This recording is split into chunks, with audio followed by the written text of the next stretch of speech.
Buenas tardes, muchas gracias por acompañarnos el día de hoy. Nos toca seguir, ¿verdad?, en este tema de la formación docente, ahora desde la perspectiva de los docentes en servicio, en este seminario, Desafíos y oportunidades de la educación primaria en México. Este seminario, como ya ustedes saben, busca promover un espacio de análisis y de diálogo entre distintos agentes educativos sobre los retos y oportunidades que enfrenta la educación primaria en México, con el fin de informar el diseño y fortalecimiento de las políticas educativas. El día de hoy, bueno, nos acompañan Giancarlo y Dulce, pero antes de presentarlos, recordarles a todos ustedes registrar su asistencia y comprensiones alcanzadas al finalizar esta sesión en este enlace que también ya recibieron vía correo electrónico y que dejaremos también en el chat de esta sesión para que lo tengan disponible. Y pues recordar también que este registro estará abierto hasta el martes 17 de septiembre a las 23:59 horas. Las preguntas que surjan durante esta sesión las pueden dejar en el espacio de comentarios de Zoom para que las respondan nuestros invitados al finalizar la sesión. Y bueno, pues ahora sí, paso a la presentación de nuestros invitados. Ellos abordarán el tema de la formación docente desde esta perspectiva de docentes en formación. Ellas son Dulce María Serna Flores, es originaria de Calvillo, Aguascalientes. Estudia el 7º semestre de la licenciatura en educación primaria en el CRENA. Le interesa la literatura, la inclusión, la innovación educativa. Su trabajo recepcional se titula Proyecto Globalizador con enfoque STEAM para el aprendizaje significativo. Ha participado como instructora en el programa Tecnológicas de la Fundación Televisa, ha publicado textos en la revista del CRENA y participará también en el CONICET 2024. Sus pasatiempos son leer y convivir con sus seres queridos. Y también nos acompaña Martín Giancarlo Cansigno, es originario de Aguascalientes, estudia también el 7º semestre de la licenciatura en educación primaria en el CRENA. Le interesa la lectoescritura y el sentido numérico. Su trabajo recepcional tiene que ver con la alfabetización desde la neuroeducación y ha publicado contribuciones en la revista del CRENA y participará en el CONICET 2024 con diversos productos. Pues ya sin más preámbulo, les dejamos la voz a nuestros invitados para aprovechar su presencia el día de hoy.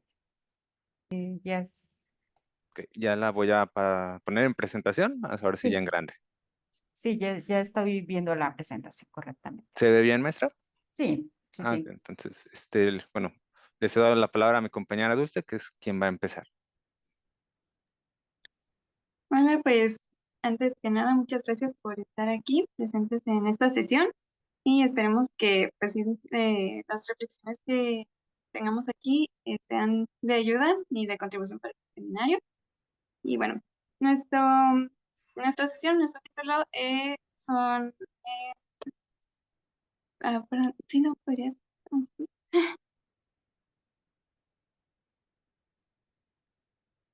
Nosotros les vamos pues, a contar sobre cómo ha sido la implementación de la nueva escuela mexicana desde nuestra perspectiva de docentes en formación.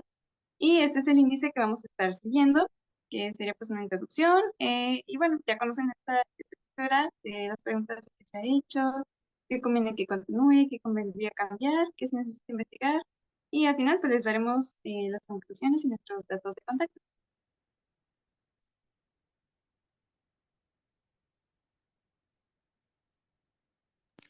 Bueno, para empezar, pues vamos a hablar, como ya lo han dicho la doctora y la maestra, sobre la formación docente. Primero, vamos a retomar una definición de una investigadora de la Universidad McGill, llamada Steiner, Yvonne Steiner, que nos define lo que es, en términos generales, la formación docente en general. Esta se entiende, y leo aquí textual, todas las actividades que los profesionistas siguen para mejorar su conocimiento, habilidades y conductas como profesores y educadores, líderes y administradores, investigadores y académicos en escenarios individuales y grupales. De ahí partiremos para ya ir acotando, como lo mencionara mi compañera. Bien, como lo mencionamos hace un momento, como somos docentes de formación, nos gustaría compartirles nuestra perspectiva de la formación inicial. Que bueno, aquí rescatamos una cita del INEE que menciona que la formación inicial es el punto de partida fundamental desde donde es posible sentar las bases cognitivas, éticas y estratégicas para que el docente desarrolle una práctica profesional pertinente, equitativa y de calidad. Entonces, a partir de este tipo de formación, vamos a estarles compartiendo nuestras experiencias y también vamos a recuperar un poco sobre lo que es la formación continua de los maestros.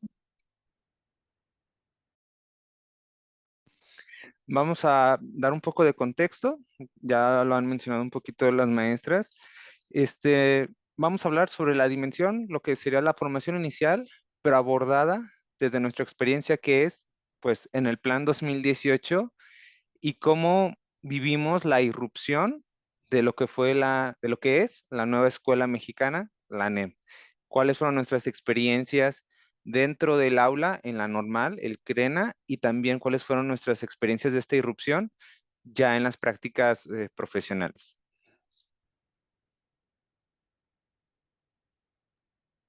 Y bueno, antes que nada nos gustaría compartirles un poco como de contexto histórico para plantear cómo ha sido esta evolución de la formación inicial docente.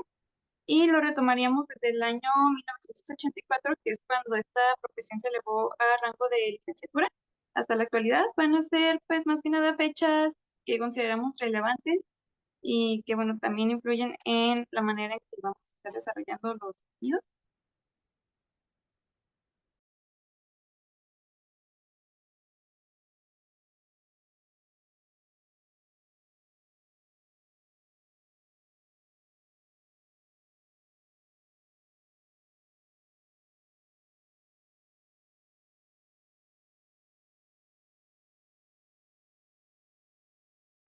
Giancarlo, no te estamos escuchando. Ahí, ¿me escucha, maestra? ¿Me Ya, escucha, ahora doctora? sí, Ah, sí, perfecto, perdón. sí. Sí, estaba diciendo, retomamos desde 1984, como dice mi compañera, que es el momento en que el oficio de la docencia se transforma en una profesión y señalamos aquí algunos de los puntos importantes, como 1990 y el intento de hacer un plan de estudios más atractivo, intento que fue un poco infructuoso. Mencionamos en el 92, cuando se dio el acuerdo para la modernización de la educación en México, el 96, cuando con uno de los tantos programas e institutos que fueron y vinieron en la historia de México, como el Programa para la Transformación y el Fortalecimiento Académico de las Escuelas Normales.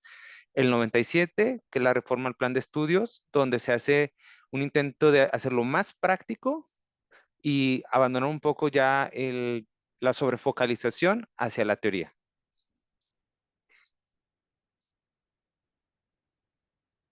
Y bueno, después continuamos con el año 2002, que aquí se lanza un programa que se llama PROMIN. Sus siglas quieren decir Programa de Mejoramiento Institucional de las Escuelas Normales Públicas.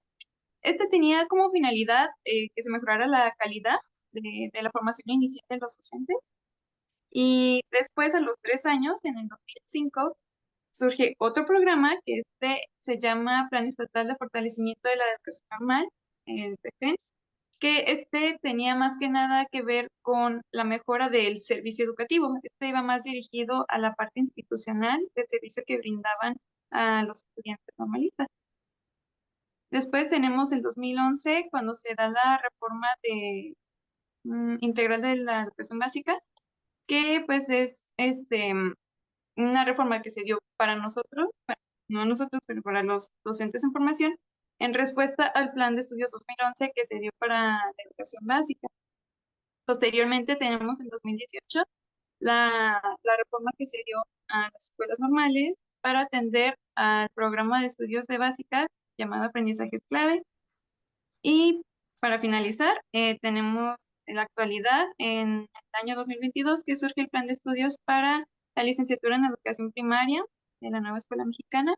Aquí ya hay una correspondencia entre lo que fue el programa para básica y para las escuelas normales, cosa que pues no había sucedido en reformas anteriores, que había cierto desfase con el programa que había para las escuelas primarias, preescolares, secundarias y las escuelas normales.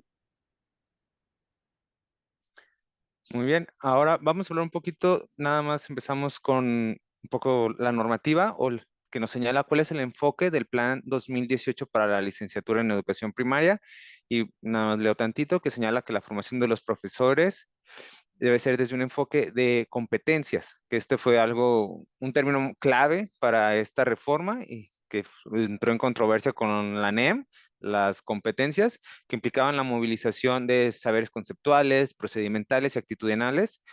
Era lo que se llegaba a traducir en el saber, saber hacer y saber ser, conocimientos, habilidades, actitudes y valores que debían de ser adquiridos en situaciones determinadas y que se ponían en juego durante la práctica.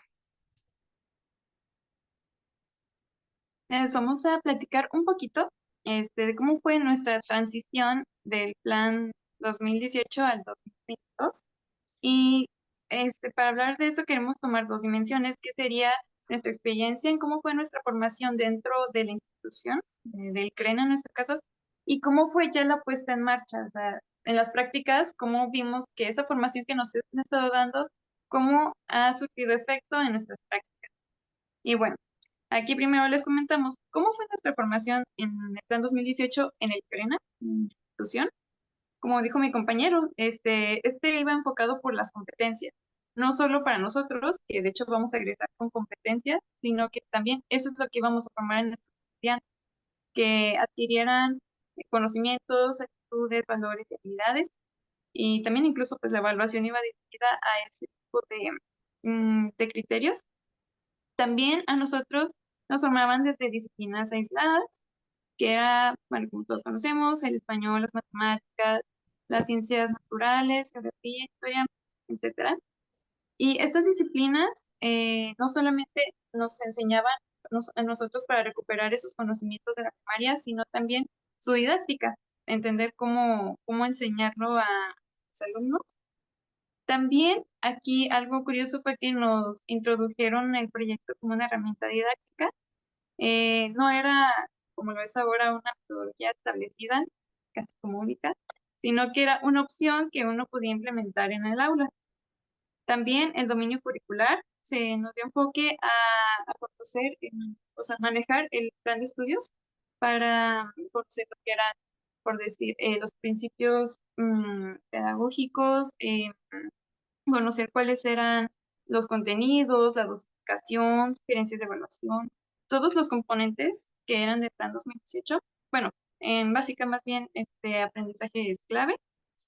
Y ahí uno de los principios era que el aprendizaje tenía que ser, o bueno, todos los esfuerzos educativos tenían que estar centrados en el aprendizaje del estudiante, que bueno, hasta la fecha sigue vigente, pero ya hay un enfoque un poco distinto. También se nos enseñó una evaluación formativa. También iba con base en las competencias. Nosotros recuperamos una serie de tomos de la SEP, que son herramientas para la evaluación. Sobre algunos de los maestros los han de conocer o los habrán utilizado en algún momento, en el que sí, ya se estaba hablando de la evaluación formativa, y aquí nos mostraban los instrumentos para aplicar con los alumnos, los actores que intervienen en este proceso, los momentos, etcétera. O sea, nos mostraban muy detalladamente cómo implementar esta evaluación. También mirábamos la progresión de contenidos, que era relacionado a lo que les comentaba de la dosificación, de que hay eh, una progresión, por decir, en matemáticas, de que se empieza enseñando, por decir, los números del 1 al 10, del 1 al 50, al 100, al 1000, de que estos contenidos van aumentando en dificultad según el grado y también entre los grados de toda la escuela. Y también se nos instruyó en la secuencia didáctica, era lo que principalmente nosotros utilizábamos para desarrollar nuestras clases. Claro que había apertura para utilizar otras metodologías, pero sobre todo estaba centrada en la secuencialidad. Muy bien, ahora les hablamos un poco sobre la experiencia en prácticas. Ya Dulce mencionó cómo vivíamos la enseñanza del Plan 2018 en la normal, pero cómo la vivimos. Señalamos aquí algunos puntos esenciales y marcamos, si se fijan con asterisco, algunos puntos que Luego seguimos viendo ya en el periodo del Plan 2022, cuando este hizo su irrupción. Primero, una cosa que notamos es que el periodo de alfabetización en el caso de los grupos de primer grado, igual que en otros planes anteriores, e igual que en el Plan 2022, no estaba contemplado en el sentido de dejar un espacio tal cual para que la maestra pudiera hacer el diagnóstico, pudiera hacer el, por así decirlo, emparejamiento hacia arriba de los estudiantes y pudiese consolidar esta parte. A lo que veíamos en el libro de texto y en el programa, ya daban por un sobreentendido que el niño llegaba sabiendo leer y escribir. Y en el caso de los niños de primero nos damos cuenta de esto no es así. Y los maestros nos lo hacían notar de que no, los niños no llegan, la mayoría, algún porcentaje, dependiendo de sus circunstancias, obviamente, llega sin saber leer y escribir al primer grado. Tenemos que dedicar un espacio tal cual para hacer este aprendizaje, para fortalecer, para diagnosticar y para que se logre para poder continuar con el resto de los aprendizajes. Libertad metodológica, que ya lo mencionó un poco Dulce, eso lo vimos en la normal y también lo vimos en las prácticas, en el sentido de que había una tendencia claramente hacia la secuencia didáctica como la herramienta preponderante, pero dentro de esta teníamos libertad de hacer los acomodos que considerábamos pertinentes para las características de aprendizaje de nuestros grupos. Encontrábamos correspondencia entre lo que veíamos en la teoría de cómo debíamos de dar las clases de los contenidos y la práctica. Ya cuando lo tratábamos de plasmar en las prácticas con los niños, sí había esa como igualdad. Un poco también mencionando el punto que señala Dulce de las disciplinas que estaban aisladas como el español, las matemáticas, la historia. Pues eso era pues la teoría, podríamos decirlo, la parte de la enseñanza en la normal, y así lo vivenciábamos también en la parte práctica en las escuelas. También la transversalidad, como lo mencionó Dulce también, pues el proyecto nos lo llegaron a mencionar y lo llegamos a trabajar como una de las tantas herramientas que podemos utilizar para el aprendizaje del infante. Y aquí también lo vivimos, donde la transversalidad de los contenidos era una opción. Entonces, si veíamos que era plausible, podríamos atacarla de esa manera, juntando los contenidos de español con el de historia, el de matemáticas, con algunos de ciencia en los grados superiores y otro tipo de conocimientos afines entre sí. Cuando veíamos esa opción, no había dificultades, ningún impedimento por parte de los maestros para hacerlo. También el libro de texto, pues como todos están enterados, pues por las controversias que hubo, antes de esas controversias, cuando entró la NEM, el libro de texto sí era una herramienta preponderante, tal vez en demasía. Sí, en la percepción que teníamos era que el libro de texto era para algunos maestros la básicamente única herramienta existente o única herramienta que estaban dispuestos a utilizar. También algo que estaba presente probablemente desde mucho antes del Plan 2018 y de la reforma, tal vez la RIEP, y más antes y ahora todavía en NEM, es el poco tiempo para una evaluación profunda y completa del estudiante.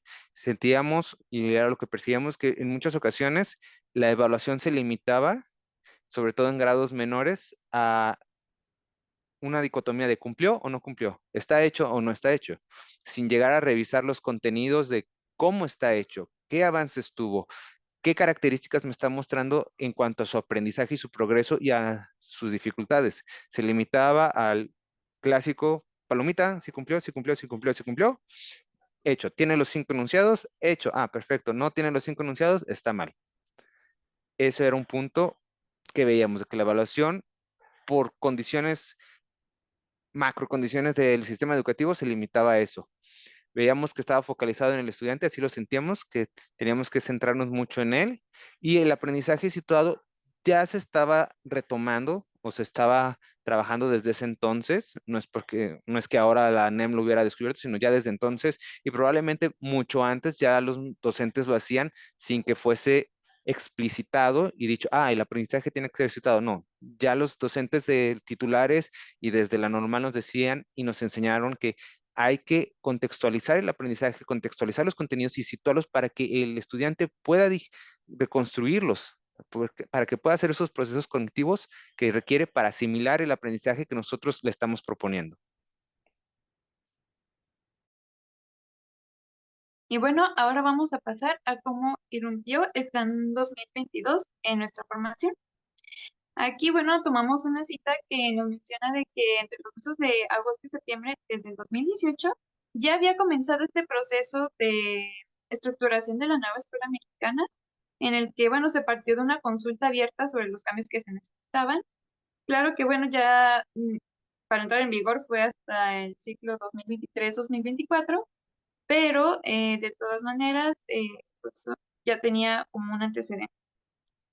Y bueno, aquí también les ponemos esta cita de que por primera vez en la historia y con el objetivo de cumplir las disposiciones del artículo 28 de la Ley General de la Educación y los principios de la nueva escuela mexicana, el calendario escolar 2022-2023 contempla talleres intensivos de formación continua para docentes sobre el nuevo plan y programas de estudio de educación básica y un adicional con presencia de alumnos.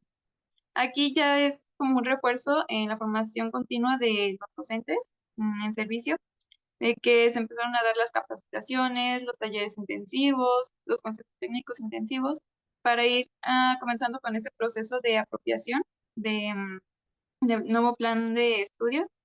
Y bueno, más adelante les vamos a platicar cómo hemos visto que se dio este proceso.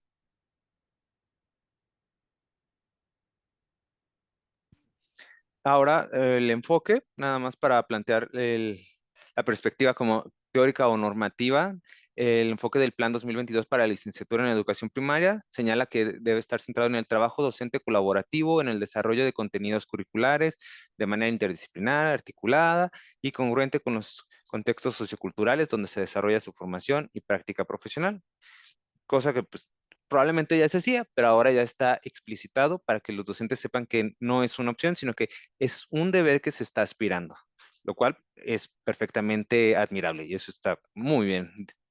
Otra parte es que plantea la importancia de reconocer los saberes de la comunidad, un punto, ya lo mencionaremos más adelante, que sí notamos un cambio esencial, la irrupción también con la NEM de los saberes de la comunidad, y la diversidad de las y los estudiantes para diseñar situaciones y progresiones de aprendizaje situados, retomando filosofía, historia y sociología en la formación docente. Ahora sí pasamos a cómo ya vivimos un poquito esta irrupción. Nuevamente, pues les platicamos cómo fue nuestra vivencia de este proceso en el CRENA. Aquí, bueno, los voy a contextualizar un poquito. A nosotros nos tocó esta irrupción el ciclo pasado, en quinto semestre estábamos nosotros, eh, cuando se implementó la nueva escuela mexicana. Entonces, nuestras prácticas comenzaban a mediados de octubre del año anterior. Entonces, tuvimos un periodo muy corto para apropiarnos de la nueva escuela mexicana porque era un deber, ya teníamos que practicar con él y no teníamos ningún contacto anteriormente sobre sus componentes, ni sobre sus contenidos, ni nada relacionado. Entonces, lo primero, que es nuestro primer punto, hubo una inmersión en las características generales de la NEM.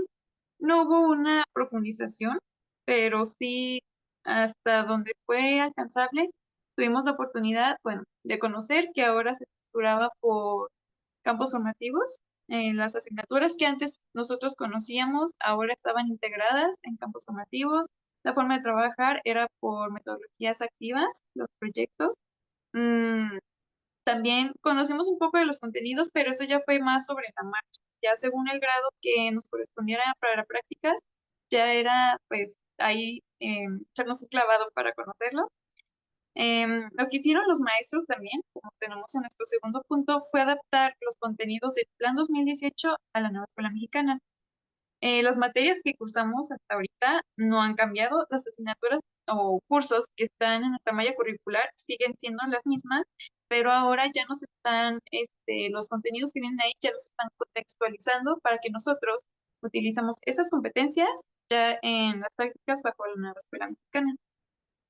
También realizamos algunos ejercicios de proyectos para realizar de afuera la metodología de aprendizaje basada en problemas, basado en proyectos, el enfoque STEAM y el aprendizaje en servicio. Comenzamos con algunos ejercicios previos antes de practicar, pero al final fue más como puesto en marcha ya para prácticas, porque pues en esas fechas teníamos que también ir por los contenidos, entonces también casi nos enseñamos sobre la práctica. Em, También hubo una instrucción, como les mencionaba, de que ahora las asignaturas que conocíamos se integraron en campos. Sí nos causó un poco de dificultad de pronto como memorizar cuáles eran esas asignaturas, en qué campos, pero por lo mismo de que no hay un cambio muy radical, por decir, de que hayan introducido nuevas disciplinas, también no fue tan complicado, más o menos nosotros vincular como de, lenguajes, es español, es artes, bueno, lengua de señas mexicana es algo que pues no tenemos en nuestra malla, pero bueno, será algo en lo que tendremos que prepararnos externamente. Y bueno, también bueno, hubo una cierta instrucción sobre aspectos históricos constitutivos de la NEM, que era pues prácticamente sus antecedentes, de dónde surge y el por qué algunos de sus conceptos, por ejemplo, de los ejes articuladores. mm, con nuestra maestra de prácticas estuvimos analizando el porqué de esos ejes, de dónde vienen, por ejemplo, pues la inclusión, ¿no? Que viene desde un enfoque colonizador, pero bueno, para no ser muy extensa esta sesión, hasta ahí dejamos ese punto. Ahora pues les platicamos un poquito ya les dijo Dulce de cómo vivimos esa irrupción dentro de la normal y ahora cómo la vivimos cuando nos tocó salir a nuestras prácticas en quinto semestre, como mencionaba Dulce, que fue con muy poco tiempo de antelación de práctica para la práctica. Entonces, si recuerdan en la diapositiva sobre el plan 2018 de la experiencia práctica, les señalábamos que había puntos con asteriscos que los vimos en 2018, nuestra experiencia utilizando ese plan, y que ahora utilizando el plan 2022, plan de NEM, lo seguimos viendo. Primer punto, lo que les mencionábamos de la alfabetización.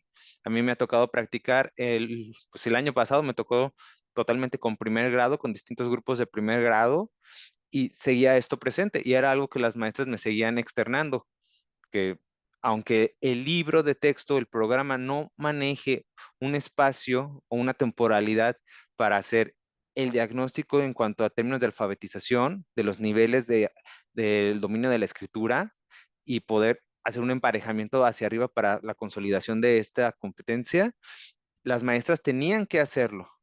Y nosotros ya usualmente llegábamos cuando ellas ya habían hecho, por ejemplo, en quinto semestre, sobre todo, cuando ellas ya habían pasado por esta fase, pero sí nos lo externaban que tenían que dedicarle un tiempo e incluso a lo largo de todo el año tenían que seguirle dedicando tiempo a la consolidación de este aprendizaje.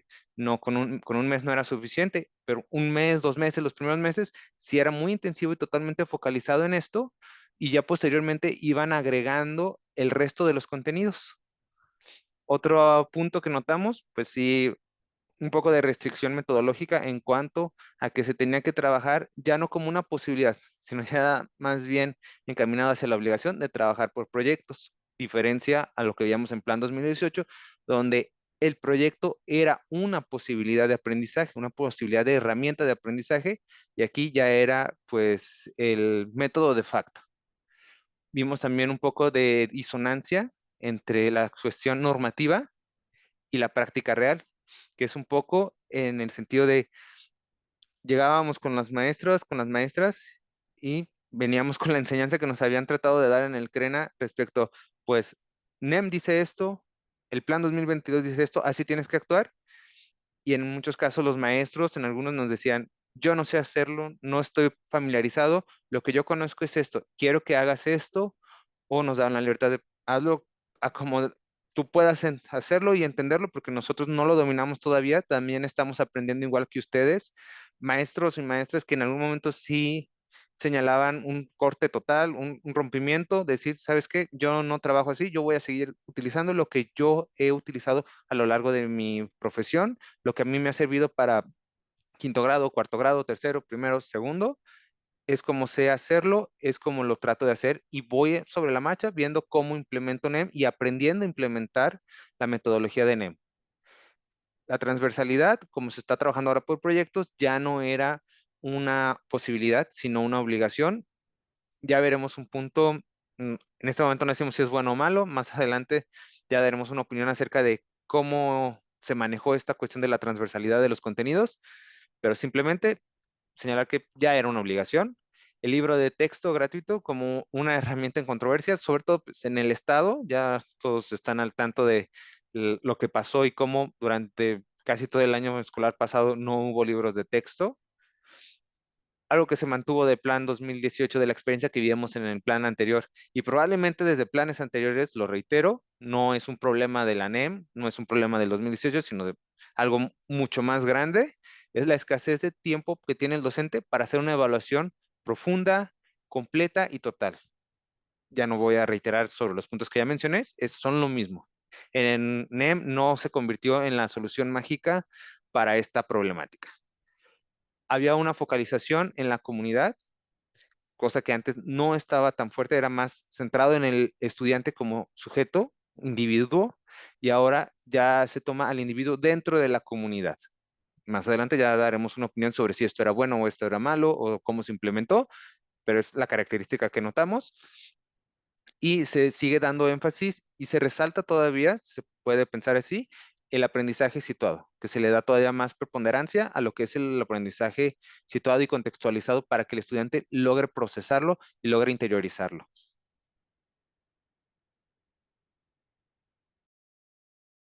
Bueno, ahora les queremos platicar un poco sobre una comparación que realizamos entre la malla curricular 2018 contra la del 2022 para detectar estas diferencias principales que hay. Y bueno, encontramos que hay una mayor carga curricular del plan 2022 con, como en promedio, 50 materias o, o cursos en comparación de nosotros del plan 2018 con alrededor de 40. Entonces sí hubo un incremento notable. También se nota que hay mayor flexibilidad curricular en el 2022. Con flexibilidad curricular nos referimos a que así tal cual aparece en la malla y creo que es como para indicar que es para las materias optativas. No enmarcan un curso específico. También tenemos una mayor reiteración de contenidos curriculares en el plan 2018. Por ejemplo, teníamos aritmética en 2 semestres, teníamos historia también en 2 semestres, al igual que en educación socioemocional. En algunos cursos había como esta secuenciación del curso, por decir, tal vez en un principio se nos enseñaba eh, como la disciplina como tal, para adquirir los conocimientos, y ya en el siguiente semestre ya era más su didáctica, como en el caso de la asignatura de historia. Y en el caso de lo que es el plan 2022, ahí ya no. Ahí ya tenemos asignaturas solamente únicas.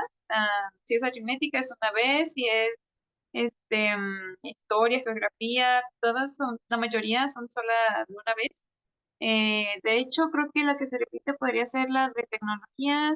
Ahí sí, en primer semestre se maneja lo que es la tecnología ya en un sentido pedagógico o didáctico y se vuelve a retomar en el siguiente semestre con entornos virtuales o algo así. Se mantienen 22 asignaturas. Aquí algo que nos pareció bastante curioso es que hay muchas que aún coinciden, a lo mejor les puede cambiar el nombre, alguna palabra, pero en esencia siguen refiriéndose a lo mismo. En relación, pues tenemos que aún hay disciplinas fragmentadas, o al menos así lo percibimos con una vista no tan profundizada de la malla, en la que observamos que, por ejemplo, aún sigue lo que es literacidad, aritmética, ciencias naturales. Bueno, entonces cambia un poco el nombre, pero a fin de cuentas son disciplinas, no es como que venga por decir el campo formativo del lenguaje, de ética, naturaleza y sociedades, sino que aún permanecen estas disciplinas como tal. Probablemente ya en la enseñanza ya les estén formando en que tienen que vincular estas disciplinas, pero como tal en la malla curricular aún aparece así. Aquí tenemos también que, pues, como les mencionaba, que tienen la tecnología como una disciplina pedagógica. Sucede que a nosotros nos consideraban una generación en la que nacimos con el chip, que mágicamente ya sabemos enseñar la tecnología, pero se dieron cuenta de que no es así. Claro que manejamos el TikTok, el Facebook y demás, pero de manera didáctica, no exactamente. Es por eso que deciden reintegrarlo en lo que es el nuevo plan de estudios para que ahora sí los maestros como se indica en la nueva escuela mexicana, ya se tiene que manejar con las nuevas tecnologías porque es el entorno en el que los niños están creciendo. Entonces, el maestro tiene que saber cómo utilizar la tecnología de manera didáctica. Y también vimos que apareció la lengua de señas mexicana y la interculturalidad crítica, que es algo que nosotros no teníamos en nuestro plan de estudios, y lo cual, bueno, consideramos que es muy bueno porque, por decir, si nos llega a tocar un niño con discapacidad auditiva, en nuestro caso, tendríamos que recurrir a talleres o formación externa para saber cómo atender a este niño, aprender de lengua de señas mexicana. Y no, afortunadamente ahora las nuevas generaciones bueno, ya van a tener un poco más de esta formación. Ahora, ¿qué conviene que continúe? Señalamos los aspectos positivos, tratamos de señalar las cosas positivas que vimos tanto del plan 2018 que podrían retomarse o que podrían rescatarse y las cosas que encontramos en nuestra aplicación y en nuestra experiencia con el plan 2022. ¿Qué cosas? Aquí solo lo bueno, aquí solo lo mero bueno.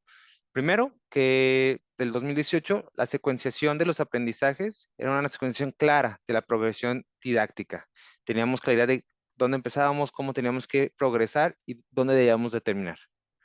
También que estaba centrado en el estudiante, esto nos parecía algo importante, porque a fin de cuentas el que va a aprender es el estudiante, el que tiene que hacer los procesos de reconstrucción del conocimiento, de las habilidades y el desarrollo de actitudes y valores es el estudiante.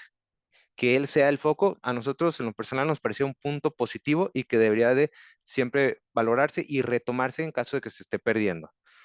También mayor autonomía profesional en términos metodológicos, señalando un poquito, ahora sí, del plan 2018 encontramos el hecho de que el proyecto sea una posibilidad, que si responde a las necesidades de aprendizaje de nuestro grupo, a las características y a las condiciones materiales del grupo y de la escuela, entonces sí, el proyecto puede responder. O tal vez no sea el proyecto, tal vez sea otra metodología, tal vez sea la secuencia, tal vez sea otra manera la que me dé las soluciones. El que nos dieran o nos dejaran esa parte de libertad profesional para buscar la solución más adecuada a las necesidades de aprendizaje de nuestro grupo y de nuestros estudiantes. Eso era un punto que encontramos positivo en 2018. No obstante, no hay que desacreditar el proyecto y su irrupción como una herramienta didáctica desde 2018, que fue lo que nosotros vivimos. No sé si antes ya se estaba manejando, pero nosotros vivimos 2018. El proyecto como una herramienta es algo positivo cuando el proyecto, cuando esta metodología responde a las necesidades de aprendizaje y a las características del grupo, es algo positivo. La transversalidad orgánica de contenidos. Doy una pequeña experiencia personal. Es cuando logro combinar los contenidos de lo que llamáramos español o lengua, del humano y lo comunitario, lenguajes, ética, cuando estos tres se logran combinar de manera natural, que no necesito forzarlo, sino que yo puedo saber, en este campo estoy hablando de tal contenido y en este otro estoy hablando de algo muy similar o de algo que se puede enlazar y en este tercero me da paso a una progresión. Eso es algo muy positivo que debe de mantenerse. Y si en cambio tengo un punto que, pues tal vez pensamiento matemático, cuestiones de geometría, cuestiones de las figuras geométricas, no encaja con todo esto, pues sabes que la posibilidad de que me digan, maestro, ese contenido que ves que no encaja, déjalo para otro momento. No lo trates de forzar con los que ya lograste enlazar. Este trabajo tal vez por separado en este momento o en un momento posterior o con otros proyectos con los que sí logra encajar de manera orgánica. Esto es algo que encontrábamos muy valioso, sobre todo en 2018, el que no teníamos que forzarlo, sino que solo cuando eran algo adecuado a las necesidades, cuando respondía a las necesidades de aprendizaje de nuestros alumnos, era adelante, hazlo.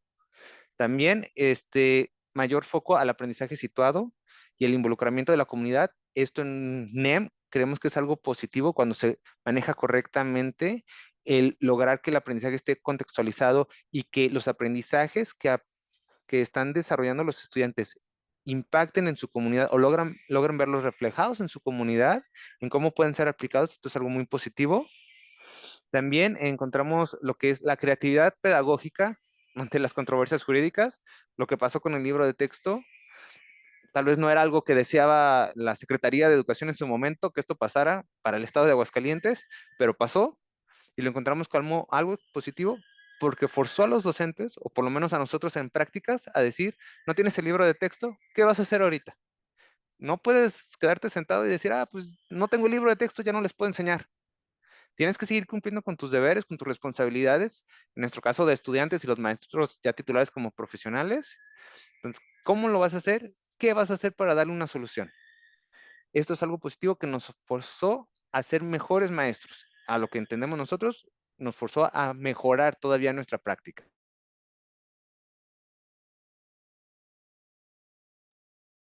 Y también proponemos algunos aspectos que podrían mejorar de plan 2022. Decían pues sus áreas de oportunidad. Aquí queremos externar una opinión que tenemos sobre el carácter comunitario que ahora tiene el enfoque de la nueva escuela mexicana.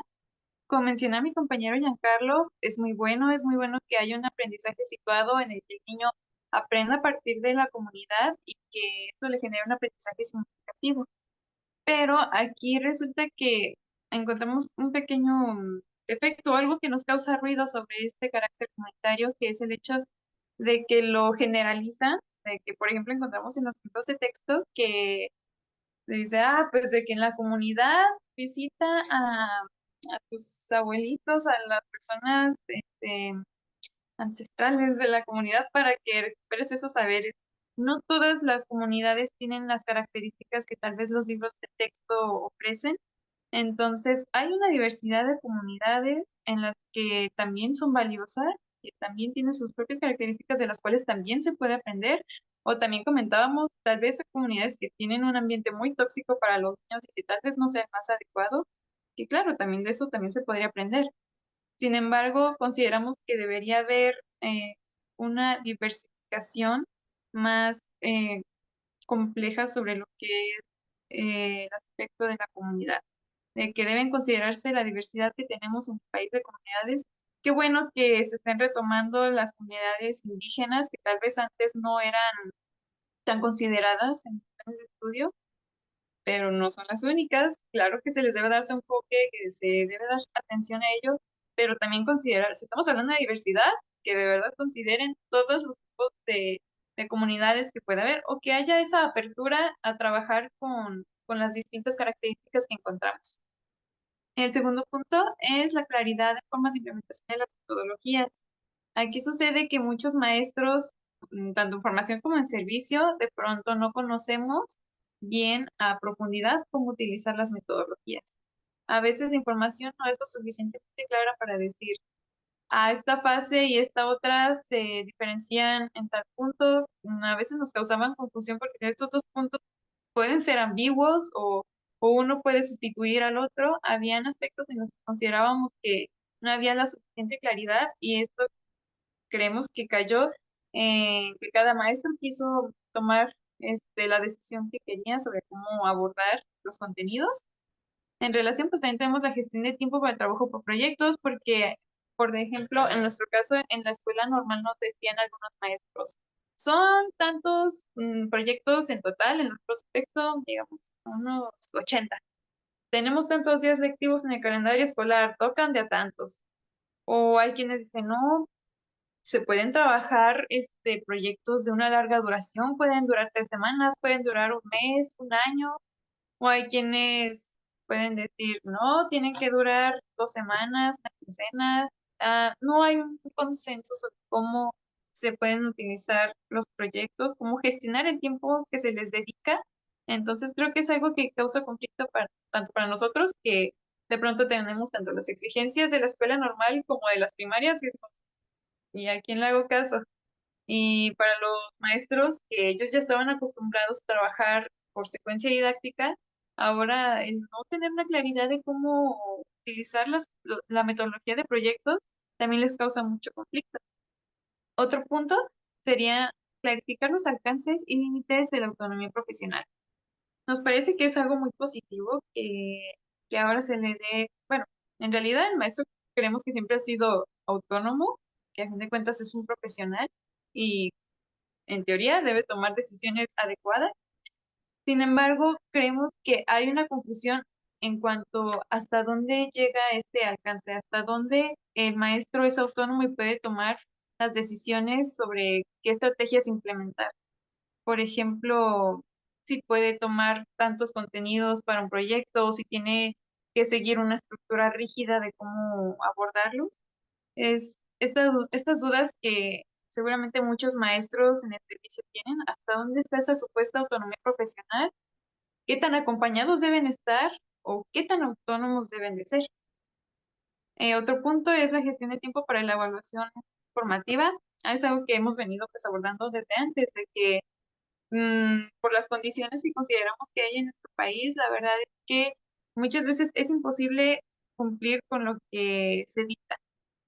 Tal vez sí, la verdad es que es verdad que una evaluación auténtica tiene que ser aquella en la que se le retroalimente al niño, en la que les marques sus errores no como objeto de castigo o de ridiculización, sino de aprendizaje.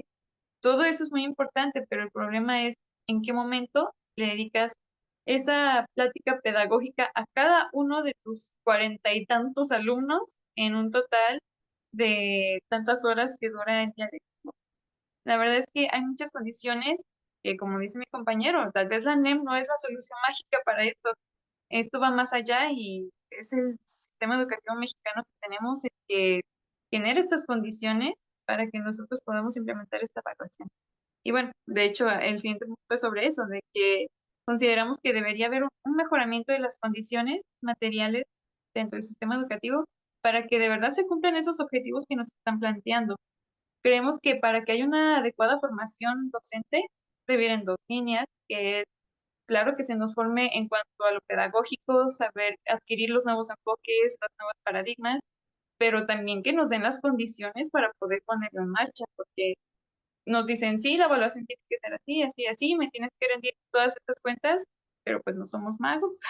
Claro que hacemos lo posible para alcanzar los objetivos, pero hasta donde alcanzamos, porque como dice mi compañero, a veces tenemos que limitarnos a cumplió, no cumplió, cumplió, no cumplió, y no tenemos la oportunidad de decirle al niño a veces de, mira, aquí te equivocaste, puedes mejorar de esta forma.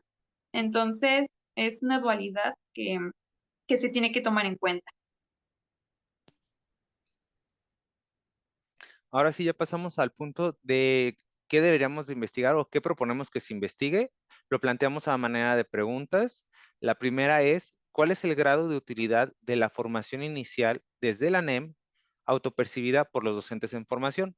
Ya no sería tanto nuestro caso, porque somos una mezcla, la última mezcla que hay de 2018 más un poquito de NEM, pero sí los alumnos de los semestres inferiores, de quinto, de tercero y de primer semestre, que ya ellos ya son totalmente NEM, ¿cómo perciben, por ejemplo, los alumnos que vienen directamente debajo de nosotros, los de quinto semestre, cuando ellos lleguen a séptimo, octavo, cómo han percibido el grado de utilidad de esa formación que ellos han recibido ya en la práctica real?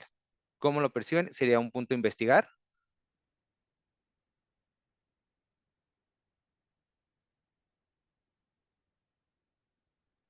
Ay, perdón. La siguiente pregunta sería, ¿qué tipo de formación continua necesitan los maestros en servicio para reasimilar sus funciones del año? Aquí, como les comentábamos, muchos maestros en servicio pues tienen esta confusión sobre cómo implementar la NEM. Hubo escuelas en las que decidieron tal vez continuar con los contenidos o, bueno, cómo se manejaban los contenidos en planes anteriores. Entonces, aquí sería muy valioso retomar cómo autoperciben los maestros en servicio sus necesidades. Es decir, pues yo tengo deficiencias en el marco de la NEM sobre lo que comentábamos, por ejemplo, de la autonomía profesional. ¿Hasta dónde va a llegar mi autonomía? ¿Cómo trabajo por proyectos? Todas esas dudas que ellos tienen o estas lagunas que aún les quedan sobre la NEM, ¿cómo, qué necesitan de solventar y cómo se puede hacer? Para eso sería valiosa esta investigación. Otro punto sería investigar cuál es la utilidad de la formación continua en las sesiones del Consejo Técnico para la NEM en este caso, ya que pues los maestros que ya están en servicio, pues ellos se formaron con planes de 2018 para abajo.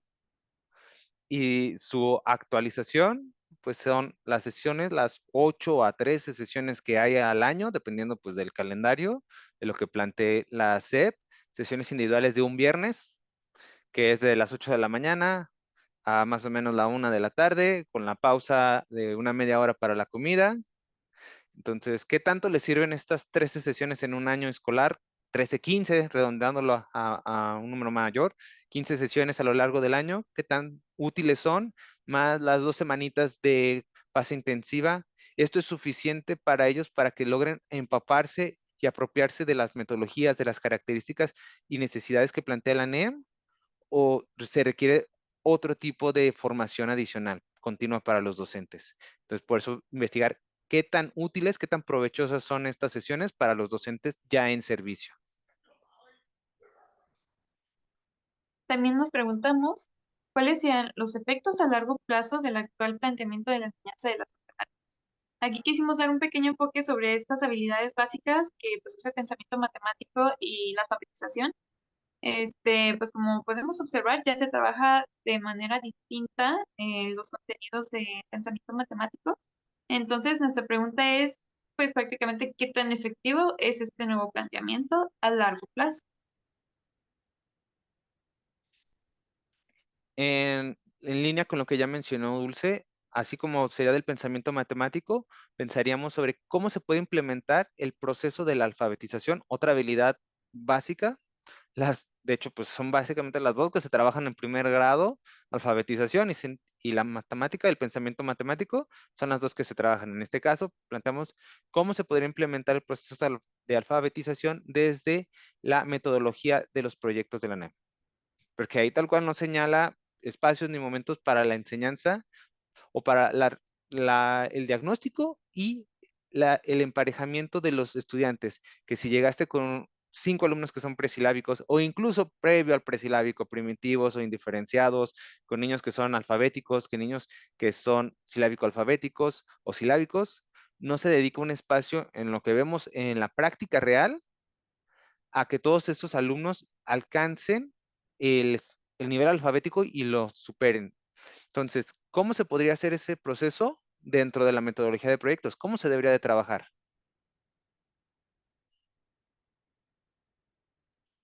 Y también agregamos la pregunta de qué habilidades esenciales permiten al docente adaptar su labor a los distintos planes educativos.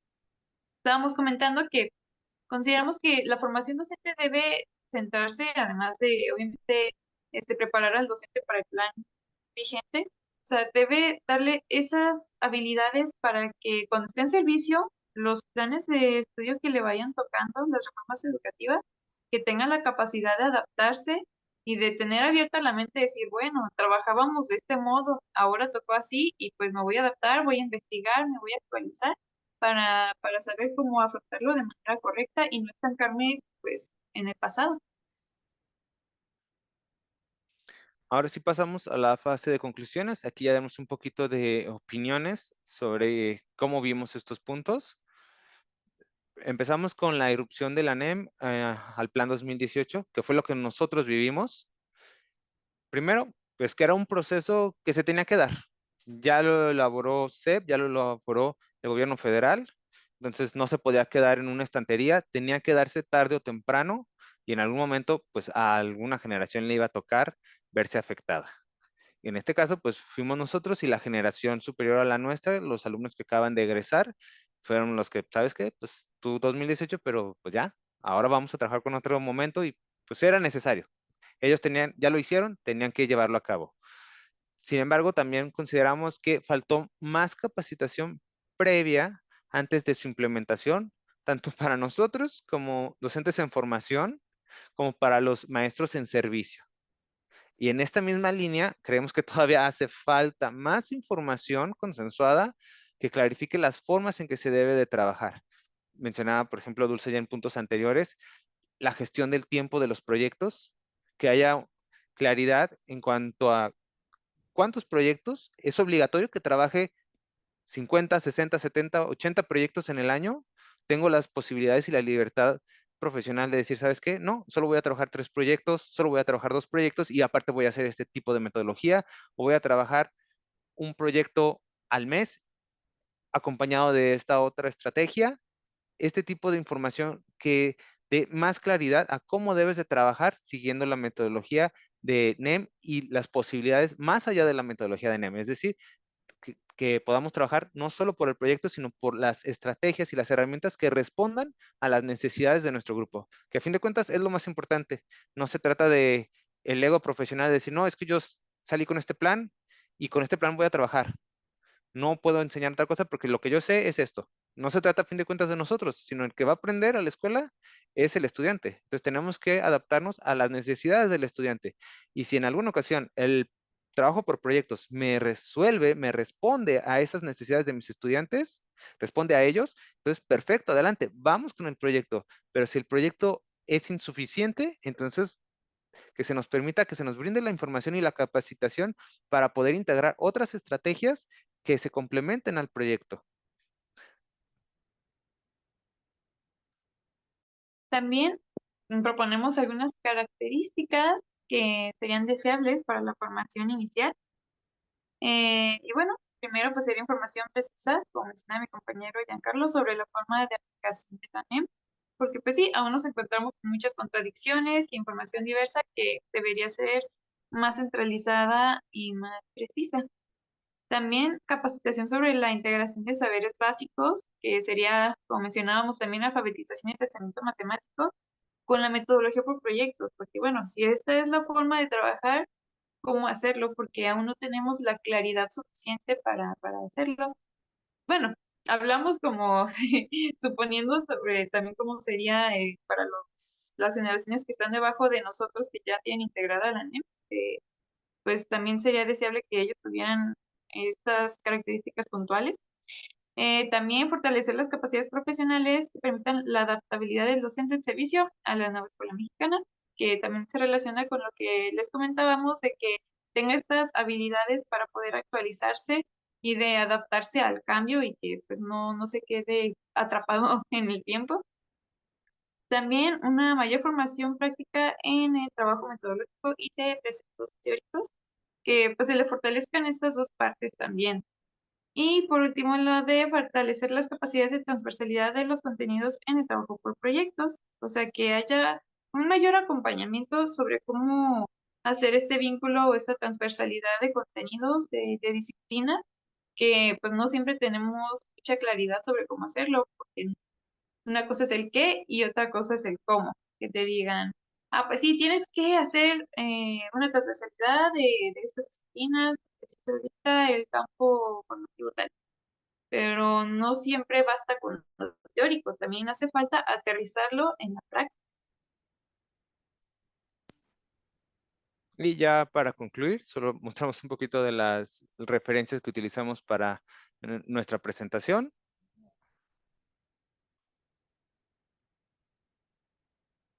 Y ya los datos de contacto, nada más. Eso sería todo de nuestra parte. Doctora, maestra, estamos agradecidos una vez más porque nos hayan invitado. Esperamos haber contribuido, aunque sea un poquito, y abiertos a cualquier pregunta que quieran hacer las personas presentes en la reunión. No, Sí, al muchísimas gracias por contrario. esta oportunidad.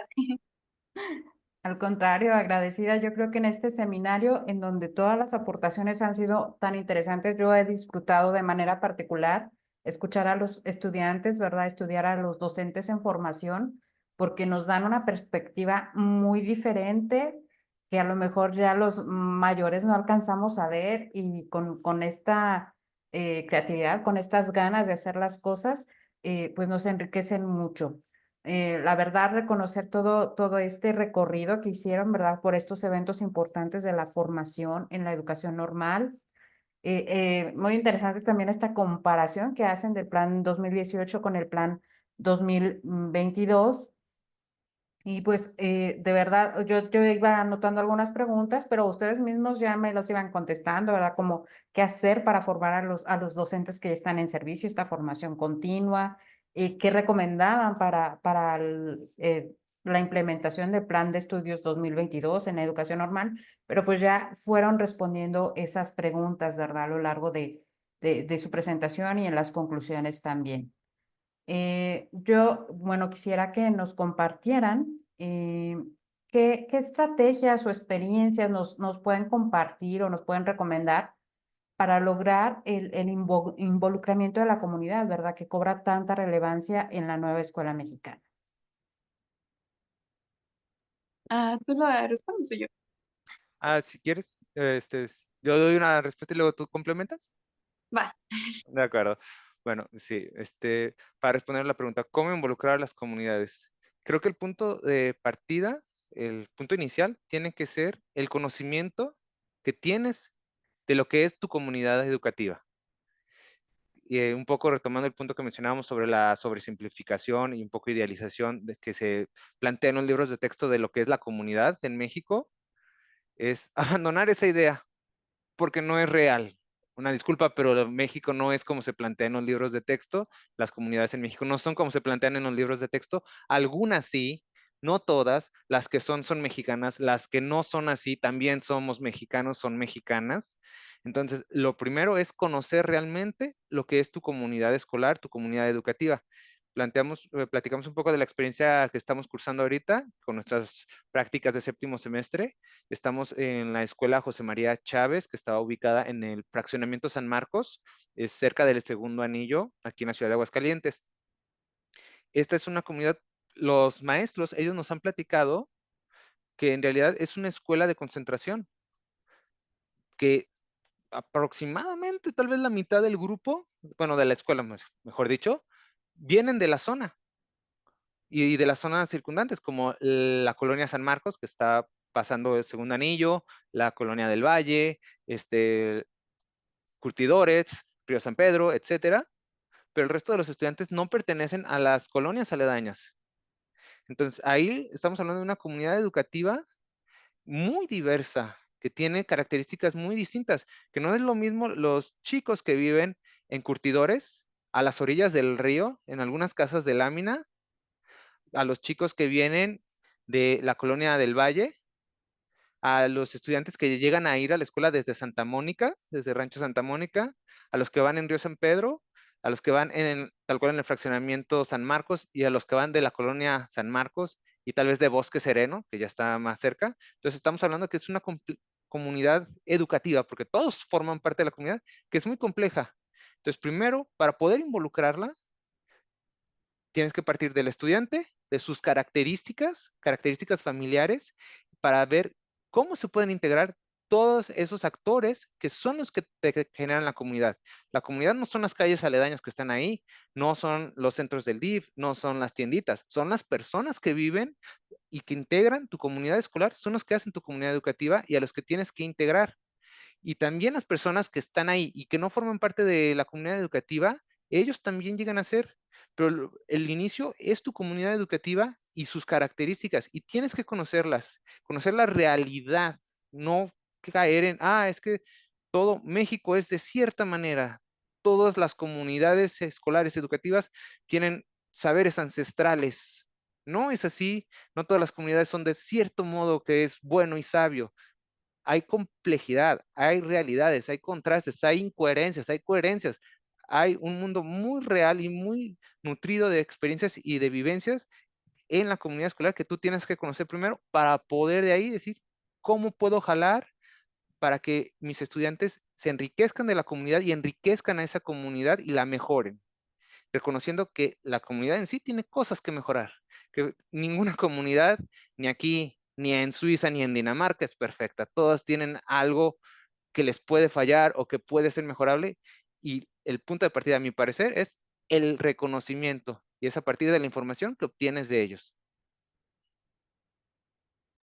Sí, bueno, también para complementar, aterrizándolo, pues sería realizando un diagnóstico a partir de los distintos actores que nos encontramos en la escuela primaria, desde los niños que nos platiquen pues de dónde vienen, si son de la comunidad de ahí o de otras comunidades, tal vez también platicar, establecer comunicación con los padres de familia, con los maestros, con el director o directora en este caso.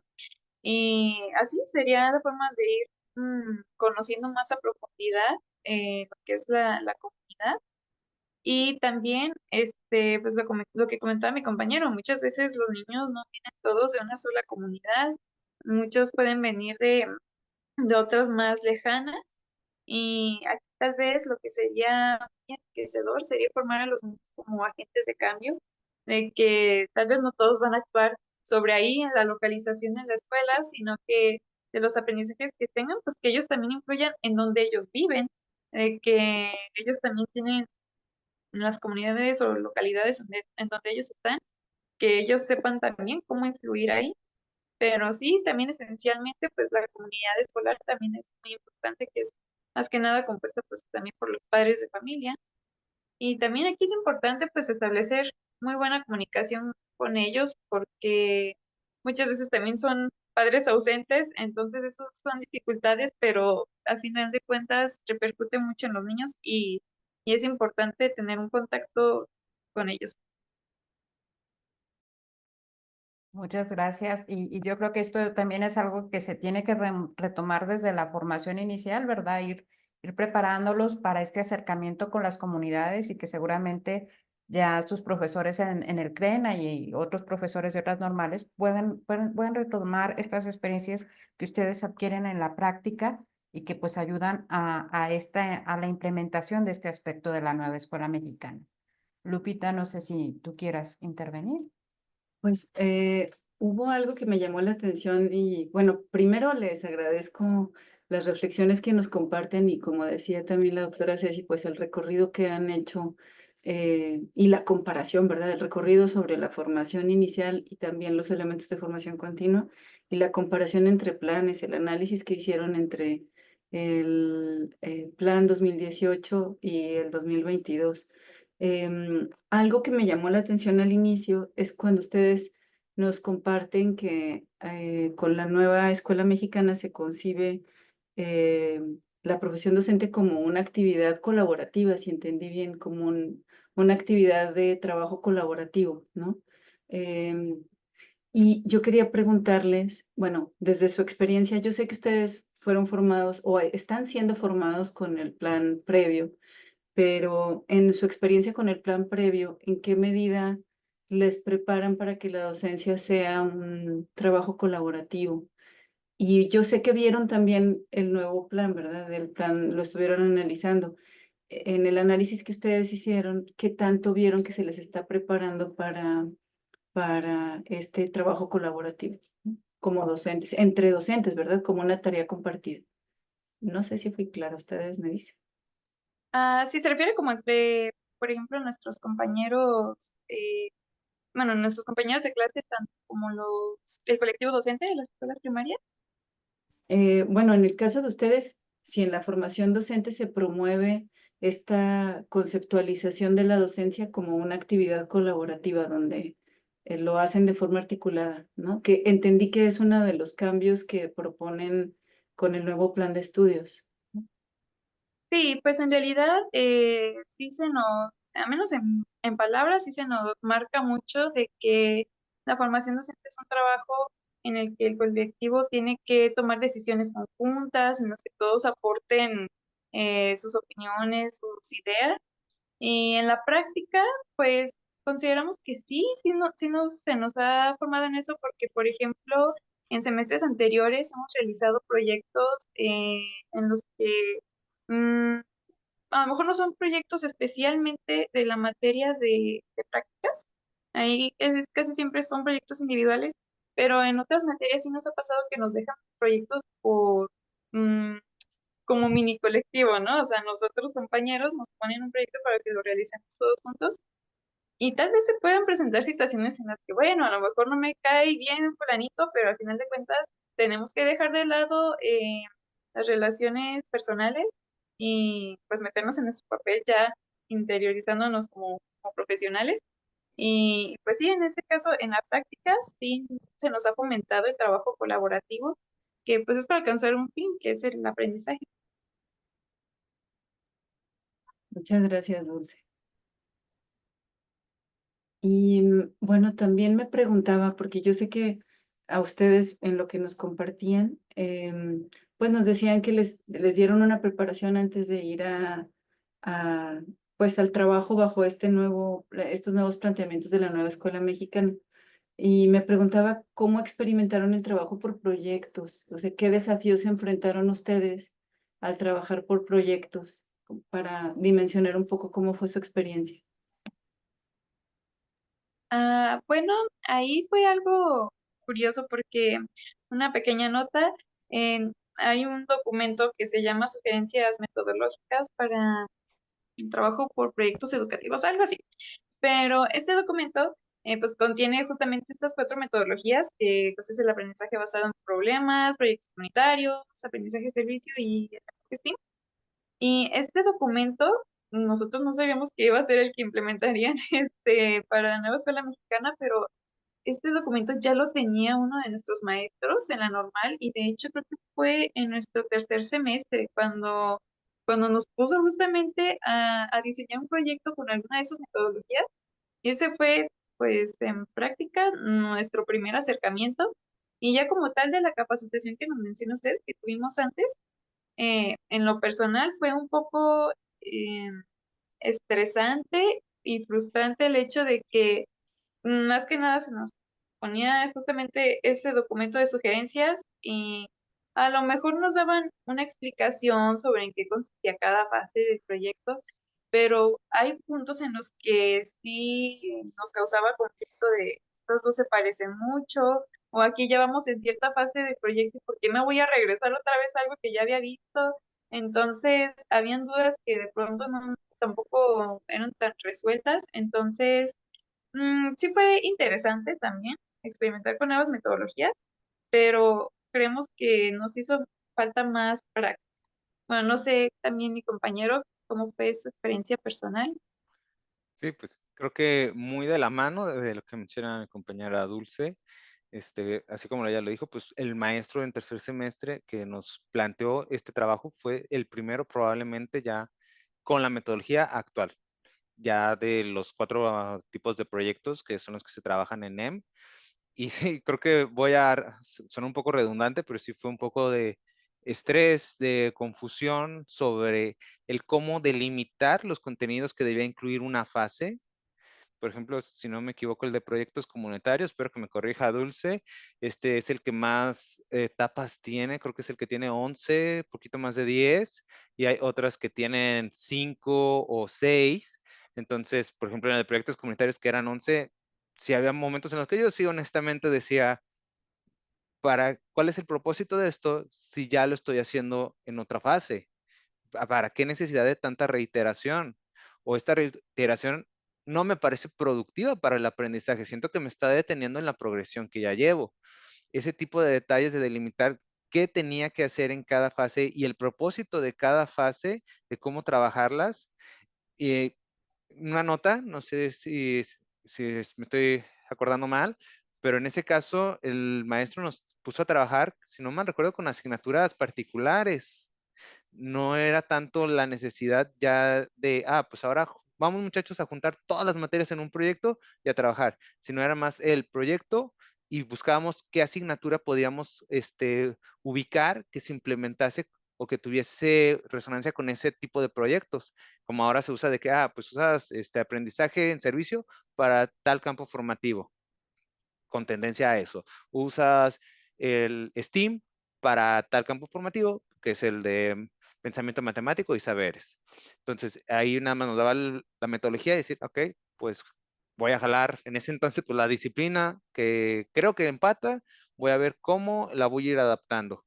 Entonces, eso fue complejo para nosotros y para mi experiencia personal, y creo que Dulce lo comparte, fue complejo y confuso el entender el inicio del proyecto.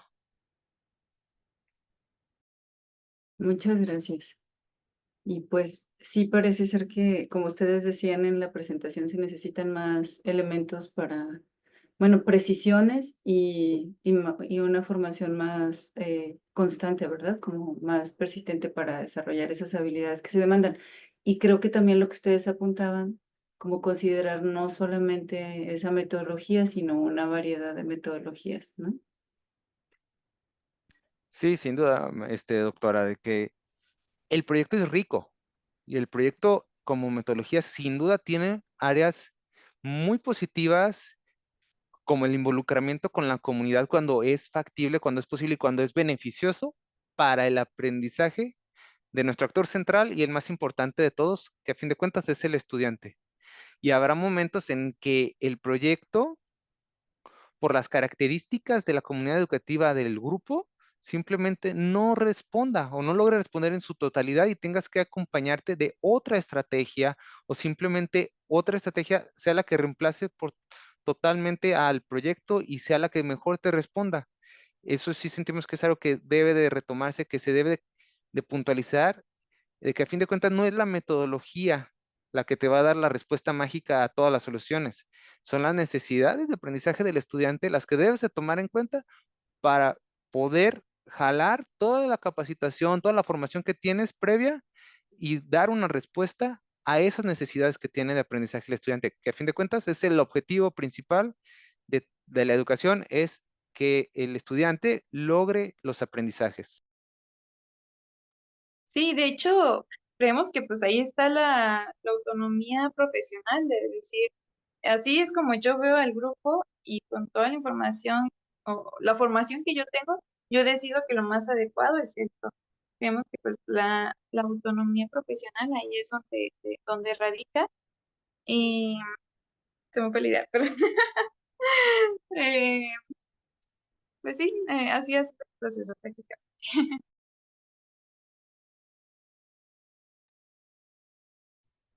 Bueno, hay varias preguntas de la audiencia. Muchas gracias a ambos. Por acá hay una de Efraín, del doctor Efraín Alcalá.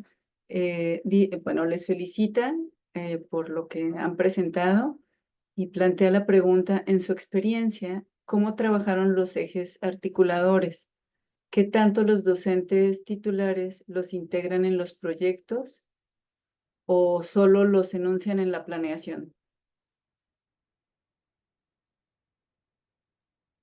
Bueno, desde mi experiencia, en mi caso, pues el manejo de los ejes articuladores todavía sigue como en un proceso de comprensión porque en lo personal no me quedaba muy claro exactamente cuál era su fin de estar en el plan de estudios, qué significa, cómo se refleja. A como yo hasta el momento lo sigo comprendiendo, no sé si estoy mal, pero es como una forma de decir, pues yo voy a vincular estas disciplinas y estos ejes articuladores tienen relación con lo que los contenidos enmarcan. Por ejemplo, en un proyecto que realizamos de innovación educativa, trabajé con la lectura y con la ortografía. Entonces, también creo que trabajé con el tema de igualdad de género. Entonces dije, bueno, allí entra la igualdad de género y también incluía actividades artísticas, entonces incluyo el eje articulador de artes y experiencias estéticas. Entonces digo, bueno, observo en qué consiste cada uno de los ejes articuladores y digo, este puede entrar en estos contenidos. Entonces, a lo que entiendo es como una forma, como su nombre lo indica, de articular los contenidos. Y en cuanto a lo que dice de los maestros en servicio, una maestra que yo tuve en quinto semestre, pues los obtenía del libro, no es como que ella los propusiera. En realidad, los proyectos del libro ya vienen ahí, entonces articuladores, y era prácticamente copiar y pegar. Me tocó observar que lo que era la planeación, como dice el maestro, sí, eso hace muchas veces nada más es, pues en el proyecto dice que estos son los ejes articuladores, este es el contenido, este es el campo formativo y así nada más lo integran a la planeación y tal vez muchas veces no se detienen a reflexionar exactamente a el por qué están ahí, o tal vez sí, la verdad es que no tuve la oportunidad de tener una conversación sobre eso con los maestros titulares. No sé cómo fue la experiencia con mi compañero. Sí, bueno, en este caso, pues de los docentes titulares encontré algo muy similar a lo que menciona Dulce, que creo que en el peor de los casos, digo peor porque no se está haciendo el trabajo como se pide, es simplemente copiar y pegar lo que viene en el programa, lo que viene en el libro de texto, en mi planeación, y hago mi proyecto como Dios me dé a entender, y si puedo, reviso, y si no puedo, pues no pasa nada. Y en el mejor de los casos, lo que yo llegué a observar con los maestros en mis prácticas fue que no era solo copiar y pegar, sino que hacían un esfuerzo de vincularlos, de ponerlos en práctica, pero en algunos casos ciertos ejes quedaban de manera muy superficial. El que me viene siempre a la mente es el de las experiencias estéticas, el de artes y experiencias estéticas, que terminaba siendo, pues una pequeña manualidad, que terminaba siendo en un monito de plastilina, que terminaba siendo un dibujito con acuarelas. Y no había esa profundización en el aprendizaje de las artes, en las experiencias estéticas, en las técnicas, en la historia, en su apreciación, en su valoración y en su uso. No se quedaba, no llegaba a una profundidad que pensaría deseable para que el alumno logre dominar este campo del saber, y un campo de saber que podría ser potencialmente lo suyo, que podría ser que tenemos un pequeño Van Gogh mexicano, un pequeño Picasso mexicano en cuarto grado en la primaria Tenochtitlan, pero nunca se sabe porque el niño nunca trabaja a profundidad esos saberes, porque en el proyecto que puso la maestra, pues las artes y las experiencias estéticas terminaban como un dibujito de tu casa en lo que te entretienes, o en lo que yo, más bien en lo que te entretengo para yo revisar tal o cual tarea, o un monito de plastilina nada más para redondear y ahí se acabó. Ese sentido, yo sí lo vi cuando lo intentaban hacer, que en algunos casos de ciertos ejes se quedaba muy superficial.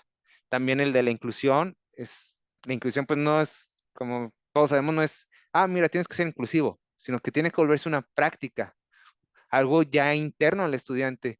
Y en muchos casos cuando me tocaba verlo, se quedaba en, ok, chicos, vamos a reflexionar, ¿es bueno golpear a las niñas? No, ¿todos somos iguales? Sí, y ahí quedaba. ¿Dónde quedaba esa vivencia de la inclusión?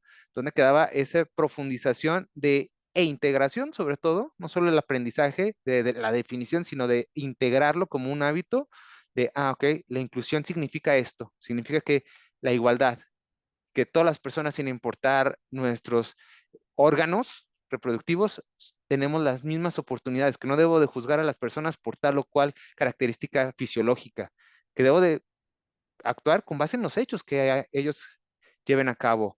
No los debo de juzgar por su apariencia, por sus discapacidades, ya sean visuales, auditivas o de otro tipo, sino que debo de incluirlos y entender que son diferentes. Esa como vivencia e integración del conocimiento, por ejemplo, en inclusión, así como en artes, que son los que me vienen a la mente en este momento, siento que sí los titulares no lograban profundizarla a lo que nosotros observamos, que repito, es lo que observamos, no es la realidad, es lo que observamos. Pero yo creo que esto que observan sí es muy cercano, ¿verdad? Porque bueno, yo también como profesora de educación superior creo que vivimos esta dificultad de llevar lo que está en el papel a la práctica. Aquí hay otra pregunta de la audiencia, en particular de la doctora Yolanda Chávez. Ella nos dice, bueno, desde el inicio de la presentación se habla de irrupción de la nueva escuela mexicana. ¿Por qué irrupción? Bueno, Ah, tú, a ver, adelante. sí, no, tú adelante. Bueno, es simplemente para definir cómo lo vivimos nosotros. Como mencionamos en uno de los puntos, era un proceso que se tenía que llevar a cabo. Y para los alumnos del quinto semestre, tercero y primero, pues obviamente no es una irrupción. Para ellos ya es la naturalidad, es su programa de estudios. Pero en nuestro caso y en el caso de los alumnos del año escolar superior a nosotros, los que acaban de egresar, sí fue una entrada impetuosa del plan. A nosotros, como dijo mi compañera Dulce, nos tocó por lo menos unos ejercicios, un tiempo antes, un mesecito, unas semanas de prácticas, de que los docentes, sobre todo la maestra de prácticas, hizo un esfuerzo activo de explicarnos, a ver, muchachos, pues yo sé que ustedes son 2018 y hemos ido trabajando de 2018, pero pues ¿qué creen? Las reglas cambian. Como en la casa de los famosos, las cosas son diferentes y ahora tenemos que trabajar con EM. Nos están pidiendo y pues tenemos que responder a ello.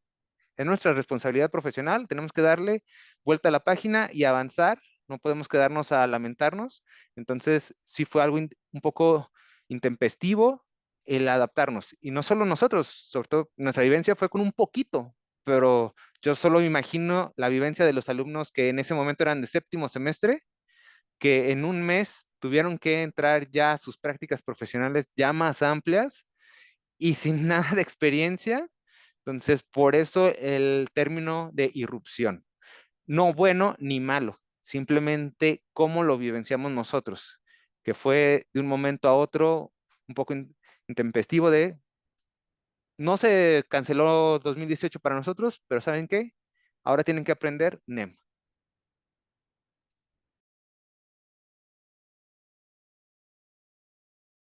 Muchas gracias. Y pues sí, ¿verdad? El reconocimiento para ustedes que enfrentaron este reto, para sus profesores formadores y pues también para los docentes en servicio que también tuvieron que entrar así intempestivamente con el nuevo modelo, con la nueva escuela mexicana.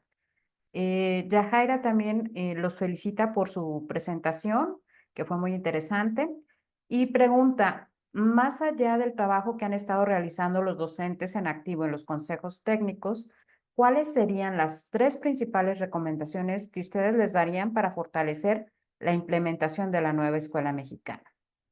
3 recomendaciones. ¿A los docentes en servicio, perdón? ¿O sería Sí, como en general? Ah, ok. a los docentes en servicio. A ver, una recomendación que se me ocurre es que se abran al cambio, porque aún hay maestros que dicen, no, yo no le entiendo y pues no, la verdad es que yo creo que fue un plan de estudios que no estuvo bien implementado. Y ahí se quedan. Entonces yo creo que el primero es que abran su perspectiva y que lo empiecen a analizar autónomamente, que no se esperen a que pues, les vengan en los consejos técnicos con las copias de, ay, a ver qué les ponen de actividades, sino que ellos solitos pues también se pongan a investigar, bueno, a ver qué trae el nuevo plan, tratar de entenderlo, y si tienen dudas, pues también buscar a su autoridad inmediata, que sería pues el director. Y si el director tampoco tiene claro, pues bueno, que se vaya así como en cadenita, pero el chiste es tener esta iniciativa de empezar a comprender como la nueva escuela mexicana desde sus bases, porque seguramente, bueno, yo lo admito, yo no he leído el plan de estudios de PIAPA, entonces sería bueno, pues tal vez leerlo para comprenderlo mejor. A Esa mí, es una. sí, yo creo que una segunda sería también que los maestros vuelvan a confiar en sí mismos y en su experiencia.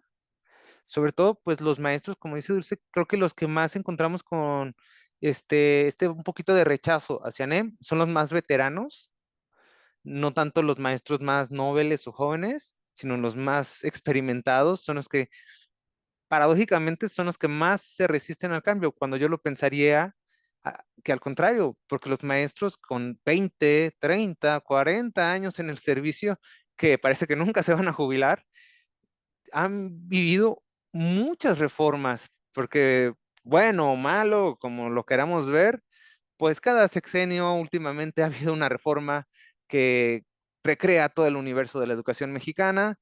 Entonces, ellos ya la han vivido y ya han salido adelante, han logrado aprender, adaptarse. Entonces, que simplemente recuerden sus propias capacidades, que la formación que recibieron en la normal sea la que hayan cursado, ya sea con licenciatura o incluso los maestros previos al 84 que todavía siguen ejerciendo.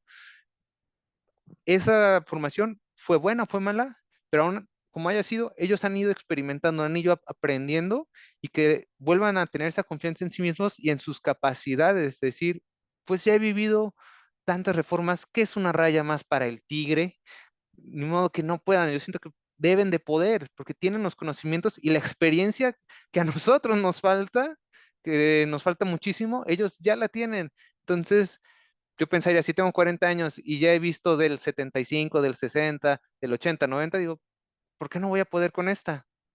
Si ya he visto tanto y he visto cosas que sí cambian en los estudiantes, si ya he entendido cómo han cambiado todas las generaciones con el paso de los años, cómo ha ido cambiando la educación, qué dificultades me puede presentar, qué cosas me pueden mostrar que no haya visto ya hoy para poder adaptarme. ¿Qué cosas va a cambiar tan distintos que puede generarme tanto miedo? Yo siento que los maestros deberían de confiar más en su experiencia y en sus capacidades que han ido adquiriendo con lo largo de los años para poder dominar lo que son las exigencias de NEM y poder resolver con NEM y más allá de NEM las cosas que NEM no pueda resolver ellos poder darle respuesta, porque ya lo han hecho con los otros planes, sin duda, con la RIEV, con 2018, con el 93, con el 90, 84, sin duda, pues todos vemos la realidad, la educación tiene todavía muchas carencias y muchas falencias en México, e igual las sacaban adelante, hacían su esfuerzo por sacarla adelante. Van a seguir haciéndolo en tienen las capacidades para hacerlo. Exacto, y una tercera recomendación que se me ocurre sería lo del trabajo colaborativo, de que confíen más en su colectivo docente y de que establezcan relaciones pues entre ellos mismos, de decir, bueno, pues yo no le entiendo y pues acudir, que tengan la confianza de acudir. A lo mejor en un colectivo docente seguramente va a haber un maestro más joven que a lo mejor le está cachando un poquito más. Y bueno, ir con ese maestro de profe, me explica, porque seguramente algunos maestros pueden tener el orgullo de, no, ¿cómo voy a ir yo con más experiencia con el más joven? No sé, podría ser. Entonces, de que tengan como que esta iniciativa también de buscar ayuda, de que si no lo logran comprender, confiar en sus compañeros y si los dos no lo entienden, pues juntos hay tratar de entenderle y pues también generar ideas nuevas entre todos, apropiarse del plan de estudios, aprovechando tal vez los consejos técnicos escolares o tal vez algunos momentos en la clase que ellos se puedan dar, pero también sería alguna recomendación. Ok, muchas gracias. Yo creo que son recomendaciones a tomar en cuenta. Y bueno, también la maestra Laura Reveles hace llegar sus felicitaciones para ustedes, que lo hicieron muy bien. No sé si haya alguna pregunta más, Lupita, algún comentario que quieras agregar. No, pues ya no hay más preguntas y pues realmente les agradecemos. Yo creo que si tuviéramos más espacio seguramente las habría, pero ya estamos cerrando. Les agradecemos muchísimo la sesión, la preparación que ustedes tuvieron para compartirnos sus reflexiones, sus análisis y pues esperamos que podamos volver a encontrarnos en otras actividades. Y bueno, pues aquí está el recordatorio que no olviden registrar su asistencia y comprensiones alcanzadas en el vínculo que está en la pantalla y ahorita también se los ponemos en el chat. Y, bueno, pues, eso es todo, Ceci. Adelante. Muy bien, pues los esperamos en la próxima sesión del viernes 20 de septiembre, la transmisión en vivo por Zoom. En este caso, pues nos acompaña una persona de la gestión educativa estatal y pues también desde una perspectiva distinta, pero sin dejar de ser interesantes cada uno de los puntos de vista. Y pues nada me queda más que desearles mucho éxito en el CONICEN, que sé que van a estar ahí participando. Y ya también me hicieron saber que Giancarlo se va a hacer una estancia a San Antonio, ¿cierto? Entonces, pues, Sí, maestra, sí. mucho éxito también en esa estancia, que seguramente lo tendrán porque, pues, bueno, se ve su dedicación, su proactividad, ¿verdad? En esta participación. Muchas gracias. Muchas gracias. Gracias, maestra, Muchas gracias por gracias. tenernos. Gracias, doctora. Hasta luego. Chao. Hasta luego. Hasta luego. Hasta luego.